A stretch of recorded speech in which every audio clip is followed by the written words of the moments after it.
E aí, família Zoeira do Fogão, tudo bom com vocês, meus filhos? Bom, eu espero que sim, comigo está tudo ótimo. Antes de eu botar a matéria aqui, vou pedir que você dê uma moral ao canal. Curta, compartilha, se inscreva aqui, adicione o sininho, que toda vez que tem vídeo importante falando sobre o nosso Botafogo, eu tô aqui para falar com vocês. E segue o Zoeira também lá no nosso Instagram. E se você já é inscrito, dá uma conferida, vê se você continua inscrito, porque às vezes eu vi alguns inscritos aqui do canal reclamando que a inscrição simplesmente saiu. Então dá uma conferida aí rapidinho, tá? Dá essa moral aí pro canal, porque eu tô sempre trazendo conteúdo em primeira mão aqui pra vocês. Vamos ver a matéria aí, daqui a pouco eu volto pra falar um pouco mais de Botafogo com vocês, vamos ver. Se a gente fala de crise, novidade, clássico que tem goleada, clássico que tem empate, que tem polêmica, na ponta da tabela a gente não muda, né? Não existe nada disso. O que tá acontecendo com esse Botafogo que tá atropelando geral? 39 pontos, abriu 12 de vantagem pro Flamengo. Lembrando que o Grêmio, que é o terceiro colocado, ainda joga na rodada, né? Tem um jogo a menos, pode chegar a 29 e ficar com 10 pontos de diferença. São Paulo crescendo muito, chegou à quarta colocação com 25, Fluminense também empatou ontem 25, Palmeiras 25, Bragantino 24, até o sétimo. O Botafogo bateu em todo mundo, Diego. Os homens estão imparáveis. Ganhou do Flamengo no Maracanã fora de casa, ganhou do Grêmio fora de casa, ganhou do São Paulo em casa, ganhou do Fluminense em casa e ganhou do Palmeiras fora de casa. E ganhou do Bragantino em casa. Esse, o Atlético Paranaense, que ganhou ontem do Bahia, foi o único que ganhou do Botafogo nessa primeira parte da tabela, ganhou na Arena da Baixada em Curitiba. Atlético Paranaense 23 pontos, Fortaleza 23, perdeu também para o Botafogo no Newton Santos. O Cruzeiro ainda não jogou, tem 22, gira a página. Internacional empatou 22, Atlético Mineiro 21, Cuiabá 19, Santos, olha a preocupação do Santos, com 16 pontos, mais uma derrota. O Corinthians também com 15 pontos, mas não jogou na rodada, tem 14 jogos. Bahia com 13 pontos, e aí a gente começa a zona de rebaixamento, Goiás com 12, Curitiba com 11, Vasco com 9 que não jogou e América com 9 também não jogou. Caio, alguém tira o título do Botafogo? É muito cedo ainda, mas nada indica. O Botafogo tá pronto para ser campeão, cara. É a melhor campanha da história na 15ª rodada de um campeonato de pontos corridos. E aí a gente não tá analisando só os resultados que explicam, né, essa diferença de 12 pontos para o segundo colocado, mas eu acho que é característica de time mesmo. Você tem um goleiro que está entre os melhores do país, todo jogo ele faz um milagre, inclusive pegou a bola do jogo no 0-0. Aí você tem uma dupla de zaga que são bons pelo alto, que tem essa qualidade de passe que a Aline já destacou quando a gente falava do Santos, né? São aqueles zagueiros que armam o time, que quebram as linhas de pressão do adversário. Você tem o Tiquinho, que para mim é o craque do time. Você tem jogador forte no meio de campo. Mas o que o Eduardo está jogando? Pelo lado do campo. Você tem o Eduardo, que eu acho que é o cérebro dessa equipe. Então, você tem consistência no time. Os resultados não acontecem por acaso. E a resposta do jogo grande, eu levo muito isso em consideração. Botafogo se destacou, Roger, não enfrentou qualquer time. Nada. Ele pegou os 7 primeiros e bateu em todos.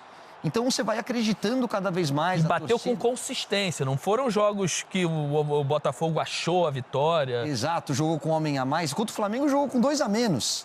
Então, assim... 1 a menos, Caio. 1 a menos? 1 a menos. Perdão. E no segundo tempo, estava ganhando já o jogo de 2-0, se eu não me engano, aí o Flamengo empatou e com 1 a menos o Botafogo foi buscar a vitória. É muito cedo para dizer, para cravar que o Botafogo vai ser campeão, mas que está muito bem encaminhado pela estrutura. E aí, quando a gente fala de estrutura, não é só técnica, não é só o jogo, é análise de mercado, é como eles estão pensando o futuro do Botafogo, é como eles analisam, são os analistas de desempenho. Então, é um Botafogo que está se preparando. Em termos de SAF, é a SAF que mais me agrada. Num primeiro momento eu estranhei, eu acho que as contratações... Você se identifica com o John Textor? Eu adoro o John Textor, eu adoro esse lado boleirão dele. Eu adoro, cara. O cara é rico, é milionário, o cara compra um time aqui no Brasil, mas na hora que você vai ver, ele tá lá no fim do mundo, infiltrado no meio da torcida. O time ganha, ele tá junto com os jogadores, comemorando junto. Cara, isso é a essência do futebol brasileiro. Você não tem que criar essa... Se envolveu no projeto. É isso, ele tá envolvido no processo perfeito, Diego. Ele tá adorando o processo. Diegão e Aline, eu quero mudar a pergunta. Até porque o Diego passou por isso. O Diego falou agora sobre o Palmeiras, que acerta muito em manter o treinador, né? Obviamente não é o caso do Botafogo, mas por motivos diferentes. O Botafogo tinha o Luiz Castro, que construiu essa base, que fez o Botafogo líder do Campeonato Brasileiro, jogando o que está jogando. O John Textor vai na França, pega um funcionário dele, que é o Caçapa, que foi cracaço, zagueiraço do Lyon, teve aqui no Brasil, no Cruzeiro e no Atlético, e traz o Caçapa, que foi auxiliar, ou que estava auxiliar no Lyon, traz para tampar um buraco emergencial, funciona, o Botafogo continua jogando o que está jogando. E agora vai assumir um treinador novo, também português, o Bruno Lage. Não quero nem te perguntar sobre as características, o que ele pode fazer, o que ele não pode fazer. Como será esse desafio do Bruno Lage de manter o que está acontecendo, né? De não buscar coisas novas dentro daquilo que ele pensa de futebol para não desandar isso que está acontecendo com o Botafogo? É difícil. Então, Roger, primeiro eu achei fantástica a transição que fez, como foi conduzido. É uma decisão muito pessoal do Luiz Castro de aceitar, mas a forma como ele conduziu, com lealdade, junto com a diretoria, vão procurando o treinador, eu devo sair, quero de alguma forma que o Botafogo seja recompensado nisso. Achei leal e muito profissional, sabe? Então, uma condução admirável. Depois a questão de chegar um novo treinador, o que acontece? Chega um novo treinador que você manter o que está sendo feito em todos os detalhes, se você não dominar aquilo... Eu te fiz essa pergunta porque eu queria que você traçasse um paralelo, que você tinha um Jorge Jesus em que o Flamengo voava. E foi justamente... E esse processo depois de troca é sempre muito cobrado, né? E ali eu aprendi muito. Porque se você chega numa equipe e fala, vou manter o que está sendo feito, mas se você não domina aquilo que está sendo feito, você vai deixar de fazer o seu que você domina e vai fazer o que estava sendo feito, mas não de forma excelente. Então, é uma situação complicada. Eu acredito que tem que ser mantido, claro, o relacionamento dos jogadores, a forma de gerir o grupo, o que vocês estão fazendo, conversar, como que está sendo, concentração, treinamento, o que vocês estão gostando de tudo que está acontecendo, isso deve ser respeitado. Já taticamente, tem que ter uma análise, porque se o treinador que chega não domina, por exemplo, um 4-4-2, não, eu domino um 4-3-3 aqui. Eu prefiro fazer o que eu domino e com excelência, porque hoje tem uma mentalidade que foi criada dentro do Botafogo, que eu acho que tem potencial, se tiver que mudar algo para jogar em outra maneira, pode jogar, do que você fazer algo que você não domina tanto. Então vai depender desse treinador, né, como é que ele vê essa questão. O fato é que tem tudo ali para continuar vencendo, né, porque é sólido, o que a gente vê é sólido. É isso, Aline, mas é difícil mesmo essa situação do Bruno Lage, né? Porque o treinador, quando chega, ele é contratado para fazer um trabalho autoral. E esse trabalho de excelência que tem acontecido com o Botafogo é um trabalho de outras mãos.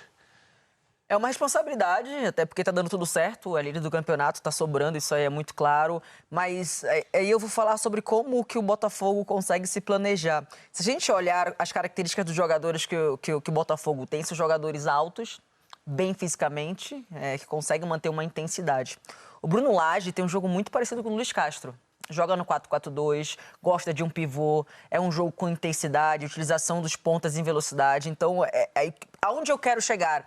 Que até para trazer esse treinador, foi tudo muito bem pensado, muito bem estruturado. Óbvio que ele vai ter, aos poucos, a identidade dele, até porque, né, como o Diego acabou de falar, isso também é muito importante, mas convém com o que vem acontecendo, né? Vem batendo com a ideia de jogo, com esse trabalho que está sólido. E óbvio que no dia a dia ele vai tratando, né, lidando com isso diariamente. Mas falando de taticamente, né, é um jogo bem parecido do Luiz Castro com o Bruno Lage.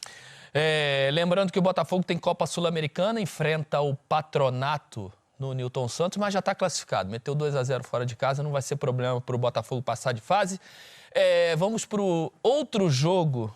Bom, família, tá aí, né? Informações, o vídeo já ficou bastante comprido, bastante longo. Informações do Botafogo aí, que anda voando aí no Campeonato Brasileiro. Bom, uma informação rapidinha aqui de última hora. O Marlon Freitas, lembra quando ele foi expulso na Sul-Americana com o Magallanes, no empate de 1-1 no estádio Newton Santos? Ele foi expulso no segundo tempo e tomou uma punição aí da Conmebol de 2 jogos. Ele é expulso um jogo e toma uma punição de 2 jogos. Já cumpriu uma automática aí, que foi no primeiro jogo contra o Patronato. Então, nesse segundo jogo, ele também não poderá participar contra o Patronato no estádio Newton Santos. O Botafogo venceu o primeiro jogo por 2-0 e tem a vantagem. Eu não sei nem se ele seria titular nesse jogo, mas de qualquer forma, Botafogo passando, que deve acontecer isso contra o Patronato, ele vai estar livre para disputar as oitavas da Sul-Americana aí. Então, essas suspensões dele aí já cumpriu a primeira e vai cumprir a segunda agora quarta-feira, não pode nem estar entre o banco de reserva. Diante disso, o resto, o Botafogo pode colocar aí um time mistão ou um todo reserva, deixar alguns titulares no banco de reserva, caso precise, que eu acho que não vai acontecer, mas futebol é uma caixinha de surpresa. Caso precise, tem os titulares ali. Caso não precise, deixa a molecada jogar, né? Vamos ver como é que o pessoal que está acostumado a ser os reservas, entrar às vezes no segundo tempo, como é que eles podem se comportar jogando aí, quem sabe, os 2 tempos como titular. E um deles que eu quero ver demais é o Segovinha, né? Quero demais ver o Segovinha jogando como titular aí para ver se ele vai conseguir render o primeiro e o segundo tempo da mesma forma. Bom, galera, informações rapidinho aqui do Botafogo, vídeo longo, então não vou ser muito longo aqui, curtinho para vocês, tá? Amanhã a gente fala mais de Botafogo aqui. Fiquem todos bem, fiquem com Deus, até a próxima. Fui!